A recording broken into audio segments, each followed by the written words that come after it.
Wollte man 1899 ein Auto kaufen, standen 3 Optionen zur Auswahl. Man konnte dampfbetriebene Autos kaufen. Die arbeiteten mit Dampfkesseln und man konnte damit fahren, soweit man wollte, vorausgesetzt es störte einen nicht, Wasser zum Wiederauftanken mitzuschleppen und 30 Minuten zu warten, bis der Motor aufgewärmt war.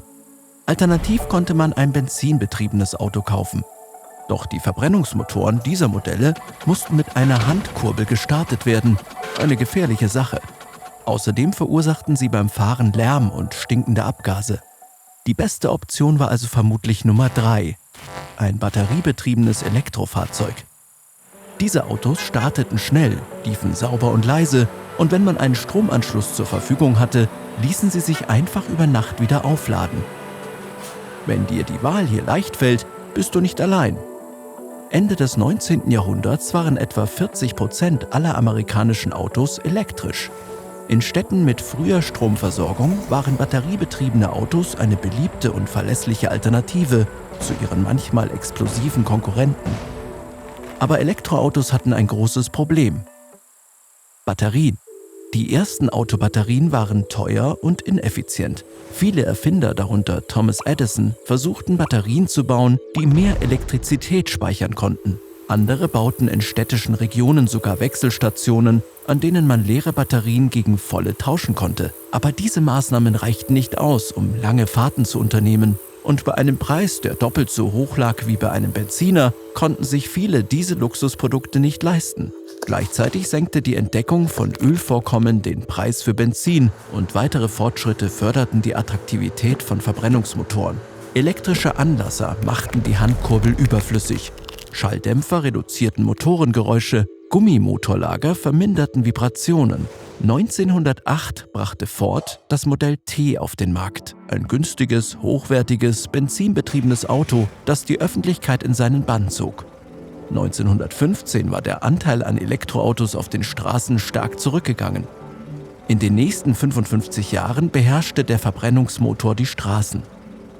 Mit Ausnahme einiger Spezialfahrzeuge waren nirgendwo Elektroautos zu sehen. In den 1970ern begann sich das Blatt jedoch zu wenden.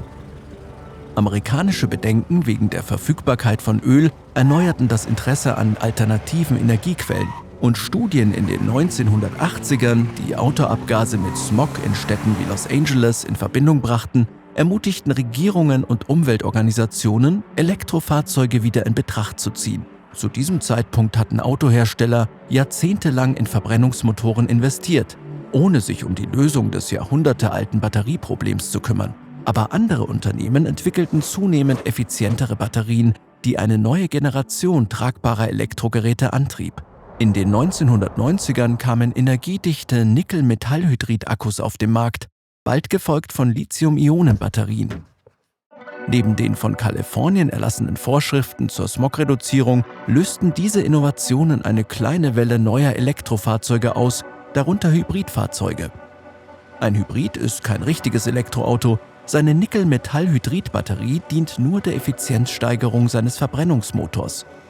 Aber 2008 ging Tesla Motors noch weiter und erregte mit seinem Roadster mit Lithium-Ionen-Antrieb die Aufmerksamkeit von Verbrauchern, Autobauern und Aufsichtsbehörden. Dieses reine Elektrofahrzeug konnte mehr als 320 Kilometer mit einer Ladung zurücklegen, fast doppelt so viel wie der bisherige Rekordhalter.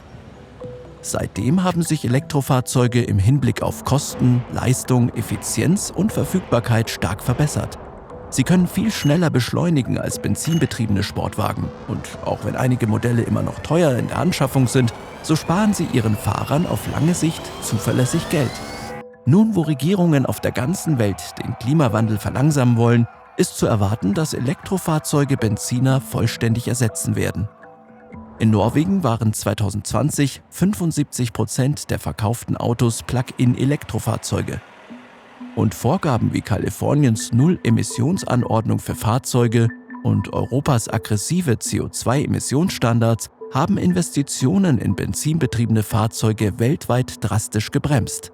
Bald werden Elektroautos ihren Platz auf der Straße zurückerobern und Benziner der Vergangenheit angehören. Möchtest du mehr über die spannenden Schritte erfahren, die Wissenschaftler, politische Entscheidungsträger und Menschen wie du unternehmen, um die Zukunft unseres Planeten zu sichern? Besuche @ted.com/earthschool, um deine Neugier und Hoffnung zu wecken.